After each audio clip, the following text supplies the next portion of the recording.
There is so much clothing on this planet. Currently, the fashion industry pumps out 100 billion garments a year. Meanwhile, the human population is 7.9 billion. So that's almost like, I think, 13 times the human population. That's me trying to wrap my mind around this problem. This problem.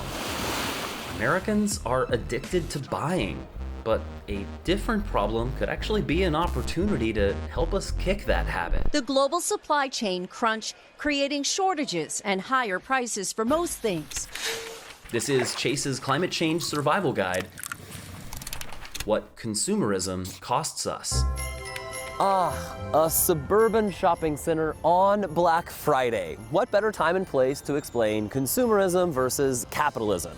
Capitalism is the system, the big picture. Basically, private owners of companies, they make things. They sell those things and they make a profit. Capitalism. Consumerism is much more individual. It's basically an obsession with buying things. We've always existed in a culture of keeping up with the Joneses. Like that is, I would argue that's like the bread and butter that America runs on, that you should always be wanting to better yourself. If you can't make it, fake it. So how do people fake it? They fake it by credit card debt. They fake it by buying hundreds of things that they don't really need or want because it makes you feel rich. Aja Barber wrote Consumed, a book about the links between consumerism, colonialism, and climate change. What is the most important thing about consumerism and its impact on the planet? That it doesn't make us happy and it's aiding in climate crisis. That we're actually like drowning in stuff. Literally, look at Ghana. But how did clothes from America end up on the beach in Africa? Oh, like this. Americans trash 32 billion pounds of clothes every year, and nearly 2/3 of those clothes end up in a landfill. One report says 80% of what we buy on Black Friday also ends up in a landfill or an incinerator. But at least with clothes, who's doing that? You wouldn't just throw your clothes in the trash, right? I mean, I certainly wouldn't.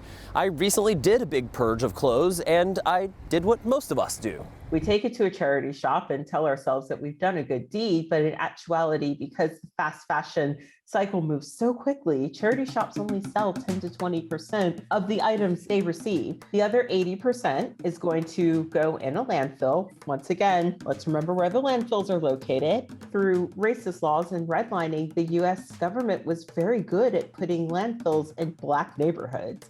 And so I think the more privileged you are, the more you are able to ignore the fact that nothing on this planet ever really truly disappears. Back in 2020, NBCLX showed you what that looks like. Mounds of clothes in a Florida landfill and a warehouse in Miami that gets about 10 tons of clothes every day and then ships them to countries like Ghana. The streets here are littered with the remnants of our fast fashion choices. It's on their land and it's in their sea. Also, nearly 1/5 of American clothes are incinerated, burned, producing planet-heating CO2. And we aren't even talking about all the other stuff we buy and later trash. Push shipping rates through the roof. You're probably well aware that some of your future holiday gifts are presently sitting on a cargo ship. We're so quick to buy gifts, and then people are freaking out about starting to shop in October because you got to make sure it gets here by December. Well, why not just think differently? Good idea, which brings us to the 2 big things you can do. I went to get a haircut with Chrissy and talk about what she posted on her story. Guess what's not sitting on cargo ships right now? Things like personal trainers, golf and tennis pros, local chefs. And that's number 1. Gift a service, a nice dinner, or an experience instead of a physical thing. If your husband's getting his haircut every 3 weeks, why not get him a gift card for a couple haircuts? Massages. My girlfriend loves massages. Like I'm gonna think differently this Christmas. I should mention Chrissy's barbershop is inside Decoys, a clothing store, a second-hand clothing store. And that's number 2. Go vintage. Even if you're not ready to like change exactly how you participate, at least maybe look for a secondhand option.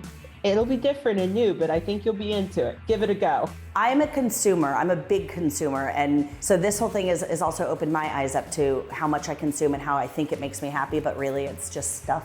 It's a lot of stuff that we all have now. We have devalued stuff because it's all so cheap and frequent and fast. And we don't see these hidden systems because we're just looking for that next dopamine hit. When I talk about consumerism, What we all need to do the most is less. That's really it. We need to buy less.